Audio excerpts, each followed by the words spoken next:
Hi everyone, I'm Jennifer Cotenrock, a health coach and cooking instructor, and this is my son Olivier. And we are making one of my favorite fall recipes. I cook it all year long actually, but I can't wait for the fall for this butternut squash soup. It's really healthy, it's really easy. The hardest part is cutting the squash, but I'll show you a way that's my favorite and easiest way to make it, and hopefully it'll be quick and easy for you too. So the first important step is to make sure you have a sharp knife, just because you're going to go through the hard exterior of the squash. I did scrub the squash with soap and water, just because even though we're not going to eat the skin, when you cut the knife through the outside skin, you are pulling the dirt and whatever else is on the outside through the clean inside. So I've already cleaned it and I've already sharpened my knife. So Olivia, just step on the floor for a second. So you lay it on its side, and with your knife, you want to cut off the top of the squash. Ooh. Turn it around and cut off the bottom.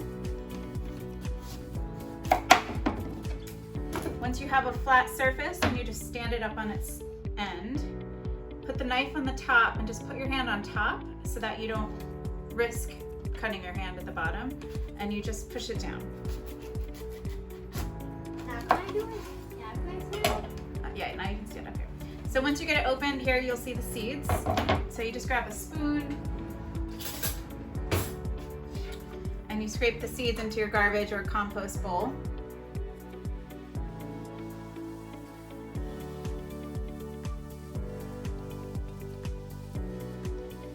Okay, so once you have the seeds scooped out, and I just grab onto it like this, and you just use your peeler. You probably have to go twice around just to get the orange part visible. Can I do it?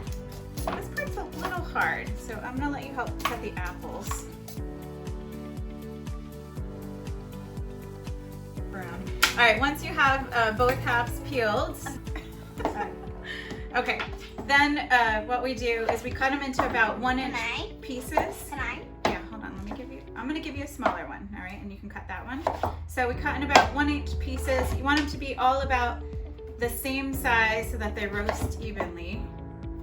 If you have some that are smaller than others, then they might get burnt. Okay, so this is one here. I can do it alone. Just in there. Good, push all the way. Good. You want to do about the same size right here. Good. Push at the top. You don't want your fingers underneath. Yep. Good. Why? Because you don't want the knife to come down on your fingers. So push right here. Same with these. You cut them into about the 1-inch size pieces. Can I got to do that one. I'm gonna do this one here. Yep. I can do it. Good. Oh, that one's okay.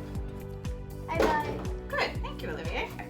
All right. Once you get your squash cooked, you want to sprinkle it just with a little bit of cinnamon and just a sprinkle of salt. I'm using a non-stick baking sheet, so I don't need to grease the pan. You do want to spread it around evenly so that the squash roasts instead of steam.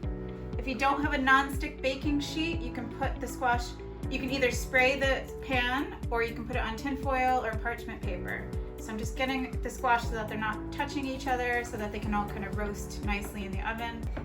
So while the squash is roasting, we can prepare the other vegetables and start them sauteing.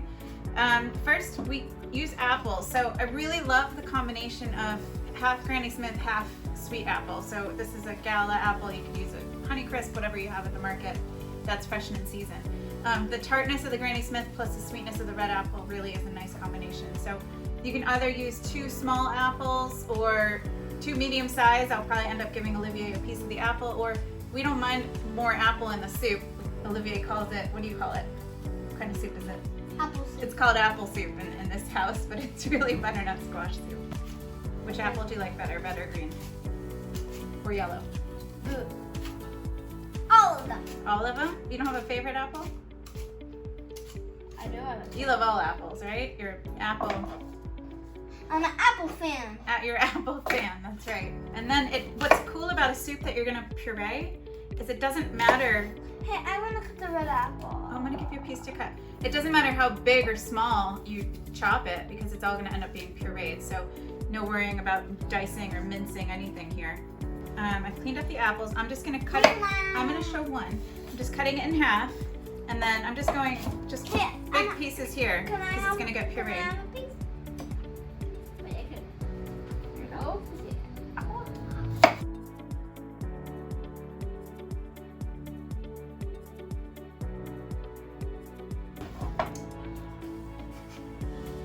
One for you, one for me kind of thing, right?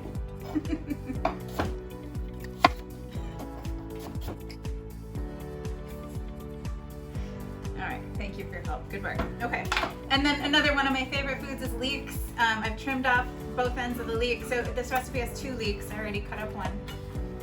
Leeks are really dirty. I rinsed off the outside of this one already. You cut off both ends, and then you cut it down the middle. I want it. No, that's for the soup. You can have an apple after. And then you cut the leek in half, and then you cut it into your moon-shaped pieces here. And then you rinse it in the sink in a colander or a strainer because leeks are really dirty. They grow covered in dirt, and dirt gets all in these cracks here. So you rinse it out really good in the sink before you use it in the recipe. So I've already cut the leek into the half moons here. For this recipe, I'm using a sweet Vidalia onion just because I love the sweetness that it adds to the recipe. And just like the apple, it doesn't matter how big or small you chop it because you're going to be pureeing the soup in the end. So it's really nice because you don't have to dice or mince the onion. Yeah, that's right. All right, so I like the taste of coconut oil in the soup. But you can use any cooking oil, any high heat oil that you have handy at home. Vegetable oil, avocado oil. Why do you look? But I love this coconut oil. You let that melt in the pan for a minute. One more, that's it. Once the oil starts melting, you're going to add the onions and the leeks and the apple all in at once. So this is nice and easy because you don't have to add it in separately. Give that a stir. I'm going to add a dash of salt. And I'm going to put in 2 teaspoons of curry because we like curry. You can adjust it to what your family likes at home. So start with 1 teaspoon and then you can add more at the end until you figure out how much you like. So same thing with the salt. I just started with a 1/4 teaspoon of salt. You'll probably end up with about 1 teaspoon of salt depending on your family. So you'll let this saute for about 10 minutes. Can they hear us? Yeah. And they can see us? Yeah. Let this saute for about 10 minutes while the butternut squash is roasting. Once the leeks and apple and onions have sauteed and the butternut squash is cooked, you don't have to roast the butternut squash so it's soft because it's going to simmer for 20 more minutes. In the pot, so you just want to get a little bit of roast to it. And give it a stir. Together. All right, we're adding 1.5 cups. I'm using a non-dairy plant-based milk, but you can use any kind of milk you have. So I'm going to add 1.5 cups of the milk. And here we go. Thank you. And then we'll add 5 cups of vegetable broth. So it's 1 cup there. In one of these is 4 cups. I'm just going to add. Hey, can I? Yeah, you can have this. You can hold on here to get up. Good. All right, hold this and pour it in. So this is 4 cups of vegetable broth.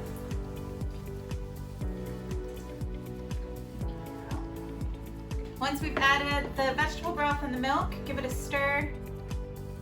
You're going to bring it to a boil. Once it gets to a boil, reduce the heat to low and just let it simmer for 20 minutes. Once the vegetables have sauteed, about 20 minutes, and the squash is tender, you can tell because it can be pierced easily with a fork, then you'll use either your hand blender or a stand blender or a food processor to puree the soup. So after you're done pureeing the soup, you want to give it a taste, adjust the seasonings, adjust the salt, pepper, or curry. If it's too thick or thin, or if it's too thick, you can add more milk or broth. can't do anything if it's too thin. So that's why you always want to go less, and then you can add more at the end. And it just comes out beautiful. You can garnish this with sunflower seeds, pumpkin seeds, diced apple, chives, scallions, anything really, which will really look beautiful on here. And you have a nice, delicious soup, healthy. It's low in calories and high in fiber and nutrients. So I hope you enjoy it. Shop local and in-season produce as much as you can, and enjoy the delicious squash and apples that are in season right now. Thank you.